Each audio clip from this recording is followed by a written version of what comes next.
ತಡರಾತ್ರಿ ನೀರು ಮಾರ್ಗ ಸಮೀಪ ಚಿರತೆಯೊಂದು ಪತ್ತೆಯಾಗಿದ್ದು ಅರಣ್ಯ ಇಲಾಖೆ ಕಾರ್ಯಾಚರಣೆ ನಡೆಸಿ ಚಿರತೆ ಸೆರೆ ಹಿಡಿಯುವಲ್ಲಿ ಯಶಸ್ವಿಯಾಗಿದ್ದಾರೆ.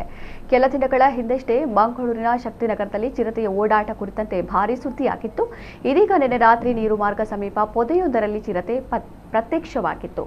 ಈ ವೇಳೆ ಭಯಭೀತರಾದ ಸ್ಥಳೀಯರು ತಕ್ಷಣವೇ ಅರಣ್ಯ ಇಲಾಖೆಗೆ ಮಾಹಿತಿಯನ್ನು ನೀಡಿದರು. ಸ್ಥಳಕ್ಕೆ ಆಗಮಿಸಿದ ಅರಣ್ಯ ಇಲಾಖೆ ಸಿಬ್ಬಂದಿ ಸತತ ಗಂಟೆಗಳ ಕಾರ್ಯಾಚರಣೆ ಬಳಿಕ ಹಾಗೂ ಸ್ಥಳೀಯರ ಸಹಕಾರದಿಂದ ಚಿರತೆಯನ್ನ ಬೋನಿಗೆ ಹಾಕುವಲ್ಲಿ ಯಶಸ್ವಿಯಾಗಿದೆ ಎಂದು ವರದಿಯಾಗಿದೆ. ಈ ಮೂಲಕ ಗ್ರಾಮಸ್ಥರಲ್ಲಿ ಮೂಡಿದ ಆತಂಕ ದೂರವಾದಂತಾಗಿದೆ.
ದಯವಿಟ್ಟು ಒಂದಿಬ್ಬರು ಇದ್ರೆ ಸಾಕು.